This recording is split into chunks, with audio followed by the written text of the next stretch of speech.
How's it going, everybody? My name is BobaTalks, and today's Gotham video is going to be very interesting. And I say that because we've learned so many things from WonderCon, and if you don't know what WonderCon is, it's basically sort of this convention where a lot of the cast of Gotham have recently gone out there and spoke about what is to come in Season 3, what direction their characters are going in. So just be warned that in this video I will be saying quite a few spoilers. They're not like massive spoilers, but kind of like major confirmations, and also a lot of teasers as to where these characters and their plot lines, storylines are going for the rest of Season 3. So I've made like a ton of notes. I've watched as many interviews as I can. I've tried to get as much detail from these interviews as I can. I may have missed some things, but what I have got to tell you guys is very, very exciting, and you can definitely draw so much speculation from all this information. And to be honest, I don't know really exactly where to start, so it's kind of going to go from character to character, and then I'll kind of tie in about what one actor says about one character and then what they say about the other character. You'll basically see what I mean. So let's start with Lee Thompkins and what Marina Bakarin said about her character. So from what Marina Bakarin has said, she said right now it's revenge and trying to figure out how to put it together. She got taken under by Falcone a little bit, and then she realized that's not the way to go. I think she said fuck it a little bit. And she's like, I got this job, I'm working it out, and she's just trying to figure out what to do.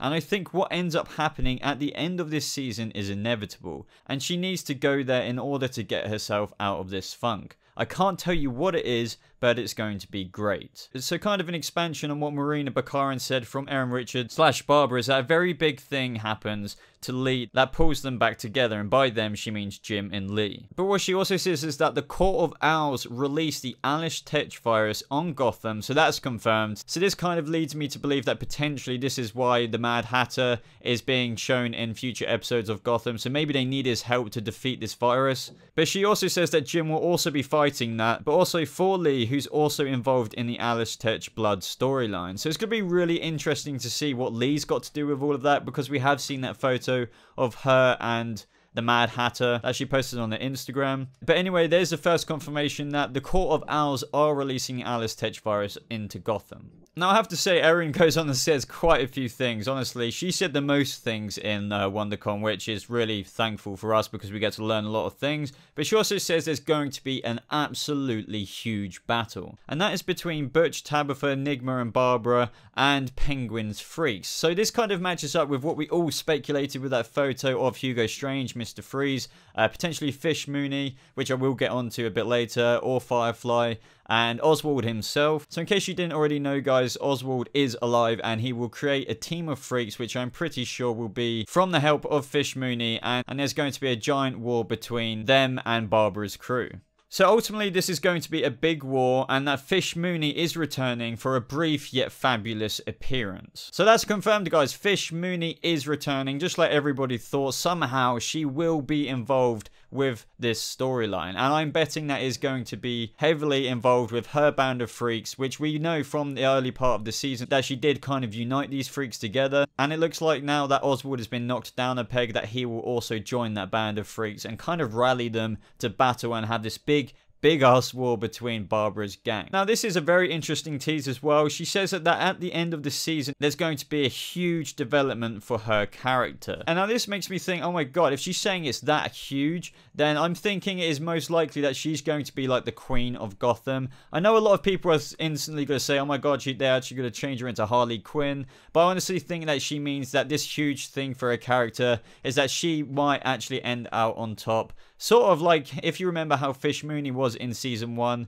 I think Barbara will finally be in a place of power in Gotham City. And what makes me think this a bit more is that she said that Barbara's going to evolve into a different kind of crazy, and it's more of an all-knowing being. And what can we draw from like her saying all-knowing? I think that it means that she's going to be in a place of power similar to that, as I just said, of Fish Mooney in Season 1, who kind of is in a position of an all-knowing aspect in Gotham. Because when you are in that position of power, potentially, you are kind of all-knowing, you're on top, you know everything that's going on, and we know that is what Barbara is striving for in Season 3, with the help of Nigma, Butch, and Tabitha. So kind of related to this, let's talk a bit about Tabitha. Erin, of course, like she's saying everything here, is saying that she gets pulled in sort of 2 directions. So this is going to be loyalty to Barbara, because Tabitha is like really big on loyalty, but she's also found this kind of thing that is kind of unexpected for her for Butch, and we all saw that anyway. She does have this place for Butch, and this is kind of going to be founded upon the fact that they're working with Nigma.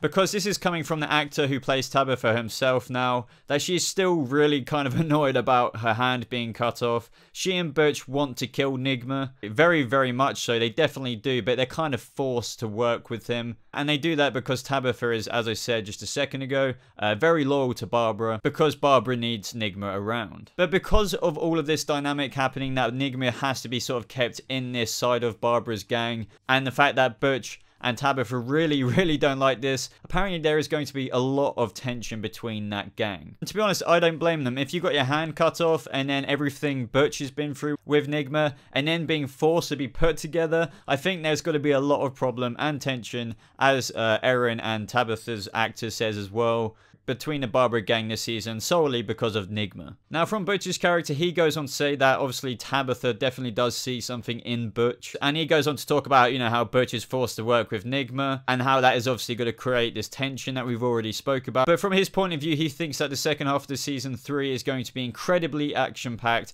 and a very shocking season finale. Now, to kind of stick on to the whole Tabitha sort of crew and gang kind of thing, we've been also teased that obviously there's going to be sort of a Siren kind of all-woman kind of team up, and everybody knows that Tabitha / the Tigress has got a lot of Catwoman vibe, and that Selina is going to kind of take a little bit of influence from Tabitha's character to help her form her Catwoman persona in the future. And as for the Riddler / Corey, what we learned from him is he talks about a lot to do with becoming the Riddler, and how he's kind of finally identifying his, you know, identity in his psyche for once. That is what that episode is all going to be about, how the Riddler got his name. He finally knows his belonging. He goes on to say some interesting things like he knows his destiny is to wreak havoc in Gotham City. I mean, he could be the mayor by proxy since, you know, Oswald is out the picture temporarily and run the city, but he doesn't want that. He's more about, he knows his path is about causing a bit of havoc and just very much doing Riddler things in the future rather than just becoming, you know, the typical I'm going to control the city role. Corey also goes on to say how the Penguin still being alive could mean that it could be the most exciting rivalry ever.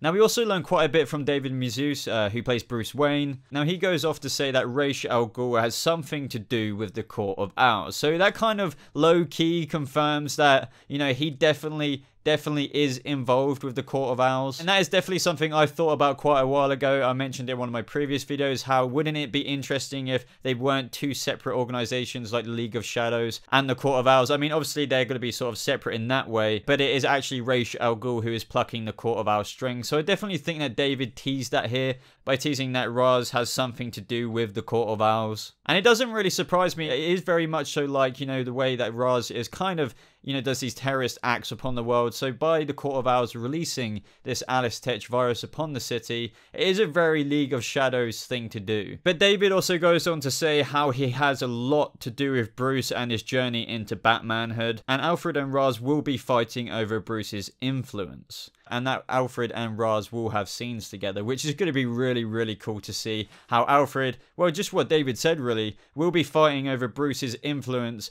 against Ra's, because Ra's is definitely going to have some influence on Bruce, since they're saying that he has a very big impact on his journey into Batmanhood. And I bet that Alfred will question some of Raz's decisions or influences that he has on Bruce Wayne. But it seems that everybody is saying the similar things in common, how these last 8 episodes are going to have some major impacts on some characters, especially the season finale. But David goes on to say, in these last 8 episodes, his journey will accelerate and intensify years beyond what it has any right to do, really. And what he's saying there is basically Bruce's transformation is completely from a boy in the last 8 episodes to a man. And to expand upon this, there is a quote saying how Bruce will go through a major transformation in these last 8 episodes, and it will result in him making a decision that he's been searching for a very long time. It will be the most important decision of his life. He is going to live out the reason he was created, and it will have very bad consequences for Bruce. Catastrophic consequences. I don't want to give away too much, but it's not going to be pretty. Now, that quote within itself was a very interesting, statement from David, talking about Bruce Wayne, how he's going to have this massive decision. And to be honest, I think that decision is going to be basically dropping his current identity and knowing that his new identity, which he doesn't know quite yet, is Batman, is going to be taking priority in his life from now on. And I think obviously he's going to discover that through Ra's, but he says it's going to have catastrophic consequences, so that's going to be really interesting to see. I'm really interested to see if that means if it will have catastrophic consequences on his reputation as Bruce Wayne, because quite popular in the comics is how he kind of leaves that part behind, and we've seen many interpretations where Bruce becomes a bit of a jerk to throw off that persona, and his real persona is actually Batman and those morals going forward. But anyway, guys, I would love to know your thoughts about all these collective statements from all these actors. I think we've learned so much. I mean, just to recap, we've got Fish Mooney, who is confirmed to be coming back, but for a very brief but awesome and fabulous appearance. We've got Bruce, who is effectively changing from a boy to a man in these last 8 episodes, and there's going to be absolute catastrophic consequences as a result, and that Alfred is going to be fighting over Bruce's influence with Ra's. We also know that Ra's has something to do with the Court of Owls, so in my opinion that means he's pulling their strings. But what we do know is also that the Court of Owls do release the Alice Tetch virus upon the city of Gotham. Marina Bakarin herself, who plays Lee, states that something that happens at the end of the season is inevitable and she needs to go there in order to get herself out of this current funk she's in. But also something happens that sort of brings Jim and Lee together in the final episodes, as Lee is heavily involved in the Alice Tetch Blood storyline. There's going to be a heck of a lot of tension between Barbara's gang because of working with Nigma, since Tabitha and Butch really want to beat the crap out of him and actually kill him, but they need him. There's going to be huge battles between the Freaks, aka the people who left Indian Hill, and then Barbara's gang, which will heavily involve the Penguin on the Freak side. So that definitely makes me think that this photo appearing on the screen now is basically one of those scenes happening. And in that last episode, there is going to be an absolutely huge development for Barbara's character, which I personally think might actually end up with her being on top with, basically Queen of Gotham City. But it could mean something else. Let me know your thoughts in the comments below. But anyway, guys, I hope this massive dose of information on the second half of Season 3 has you excited to watch Gotham when it comes back. I know this was quite a bit of an informational overload. I was basically just reading from these notes because I just jotted so much down when I saw all of these characters saying all of these incredible different things that we have to look forward to. But anyway, guys, I hope you enjoyed it. What I want to see in the comment section is a whole load of speculation going on because of what we've learned in today's video and from what we've learned from WonderCon. Let me know what you think about whatever I said in this video. There's so many things to comment on, so I'm just looking forward to seeing what you guys have to say about all this brand new information. But anyway, guys, if you made it this far in the video, I'd really appreciate it if you left a like on it, as it really does show your support for the channel. And don't forget that you can follow me on my social media in the links below on either Facebook or Twitter, just if you want to be a bit more up to date with me personally. But apart from that, everybody, thank you so much for watching. I hope you have a lovely rest of your day, and I'll see you in the next video. Goodbye.